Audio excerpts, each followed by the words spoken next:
quiet, remote national park, known for its dense trees, foggy trails, and strange disappearances.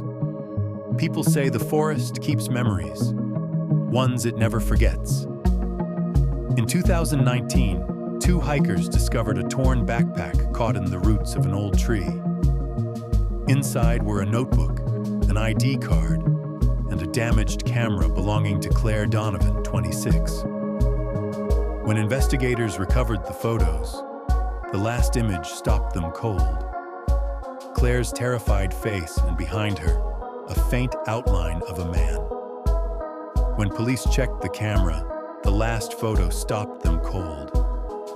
Claire looked terrified, and behind her, a faint outline of a man appeared. Detective Mark Hensley, a 20-year veteran, took the case. He wrote in his report, "There was a silence in that park that did not belong to nature."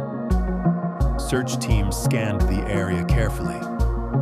They found boot prints circling the clearing, as if someone had been there long before the hikers arrived. Watching, waiting. Days earlier, Claire went to National Park with her boyfriend, Dylan Rhodes, and best friend, Mia Carter. They planned a weekend photography trip. Security cameras at a gas station captured them laughing, but locals later said they argued near the trailhead. By morning, Claire was gone. Dylan called police.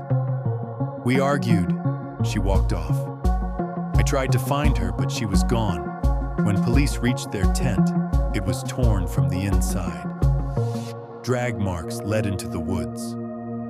Detective Hensley interviewed Dylan and Mia separately. Their stories didn't match. Dylan said he slept all night. Mia said she saw Dylan's flashlight outside the tent after midnight.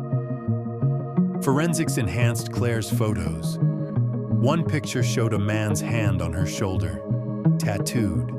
It matched Dylan's. But the timestamp was 2 hours after Dylan called 911. Searchers discovered an old ranger cabin deep in National Park. The walls were covered with photos of families, hikers, and campers, all taken secretly. On the dusty floor lay a broken ranger badge, Samuel Voss. Records said he vanished in 1994 after being accused of stalking visitors. Detective Hensley wrote in his field log, "The park doesn't forget." Technicians restored a final audio file from Claire's camera. Her voice trembled through static. "It's watching us. I think it's behind the cabin." A man's voice answered softly, "You shouldn't have come back here." Experts confirmed it was not Dylan's voice. It matched old recordings of Ranger Samuel Voss. 2 weeks later, Dylan Rhodes vanished. His truck was found near the same park road, keys still in the ignition. On the seat was a note. "He's not human." Footprints led into a storm drain. Inside, investigators found scraps of fabric and words scratched into the concrete. He never left. DNA tests showed traces of Dylan and Samuel Voss, missing for 30 years. Emily Torres, a park volunteer, told police she once met a man in a ranger uniform deep in the forest. He smiled and said, "Can you hear it breathe?" It remembers everyone. 3 days later, Emily disappeared. Her car was found near the river, the seat soaked, even though it hadn't rained. Hensley refused to close the case. He returned with partner Riley Moore, equipped with drones, cameras, and flashlights. The park was eerily quiet. Drone footage revealed something metallic near a sinkhole. Investigators found bones, an old tripod, and carved wooden panels with faces, each matching a missing person from National Park past. They also found a fresh photo, Claire Donovan smiling beside the cabin, and next to her, Detective Hensley. Hensley whispered, "I was never there with her." The photo paper was clean, only hours old. That night, flashes flickered between the trees like camera shutters. Hensley began hearing whispers calling his name. Riley received a text from Hensley. "Don't come back here." It's awake at dawn. She drove to National Park and found his patrol car at the gate. Inside were his badge, gun, and recording phone. The video showed Hensley walking deeper into the park. A tall figure wearing a ranger's hat crossed the frame. Hensley never returned. Police sealed the forest and closed the case as unresolved.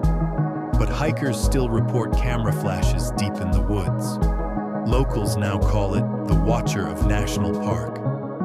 They say if you take a photo there, another one may appear, one you never took.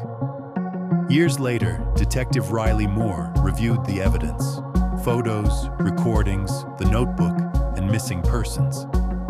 One phrase repeated in every file: he never left.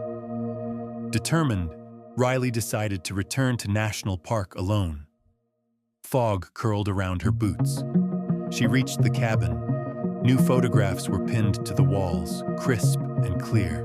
One photo froze her. It was her own picture, taken from behind as she entered the forest. "Someone knew I was coming," she whispered. Suddenly, bright flashes lit the windows. Faces pressed against the glass. She stepped outside. The forest was empty. Only her footprints remained, and a single camera, its lens still warm.